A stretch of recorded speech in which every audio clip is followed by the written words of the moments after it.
At the Cedar Lane Unitarian Universalist Church, it's a typical Sunday morning.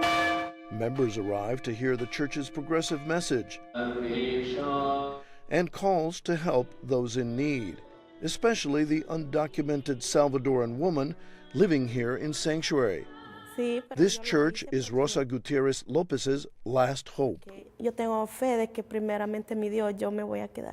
I have faith that I'm going to be able to stay here so I can fight for my children.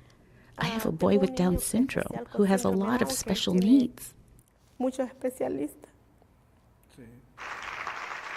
Officially welcomed at a church ceremony in mid-December, Rosa sought refuge after federal authorities ordered her to leave the country. Mi nombre es Rosa Gutierrez Lopez. The mother of 3 American-born children, she's seeking asylum because of gang violence in El Salvador.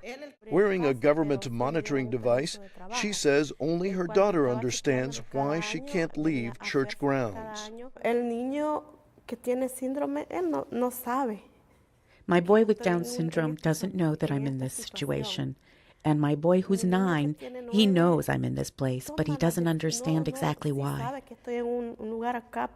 But my daughter, who's 11, she does know. She tells me, "Mommy, I miss you. I want you to be in our home." But I tell her I can't, because if I leave the church, immigration will grab me and deport me. Yo le digo, no puedo estar porque si yo salgo de la iglesia, migración me va a agarrar, me va a deportar. I believe her and her children, her American children, would be in grave danger. Hector Perez Casillas is Rosa's lawyer. They would be immediately targeted because they know that A, she's been here in the United States for so long, B, she has American children, and C, one of them is ill, making her an extra vulnerable target. Rosa is now one of 50 people known publicly to be living in sanctuary churches across the country. That number has grown since President Trump took office, and so has the number of congregations offering sanctuary, from 400 in 2017 to 1,100 today, according to Church World Service. That increase reflects the administration's harsh immigration policy, says Noel Anderson of CWS. They see that people are being dehumanized, and they are responding to their faith call, which is to say that we are to treat all people as children of God. While sanctuary congregations may fear government raids, for now immigration authorities are following long-standing guidelines barring agents from entering churches, schools, or hospitals.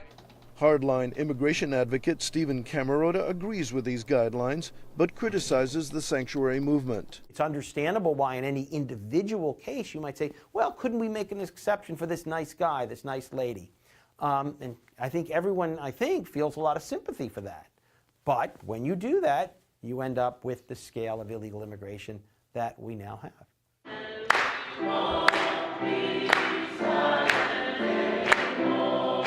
But at the Cedar Lane Church, the call to action is clear.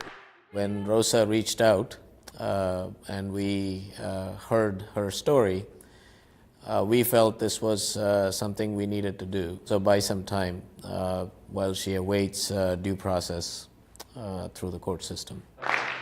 Yet this is likely to take a long time.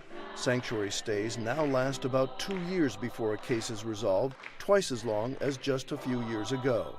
Bill Rodgers for VOA News, Bethesda, Maryland.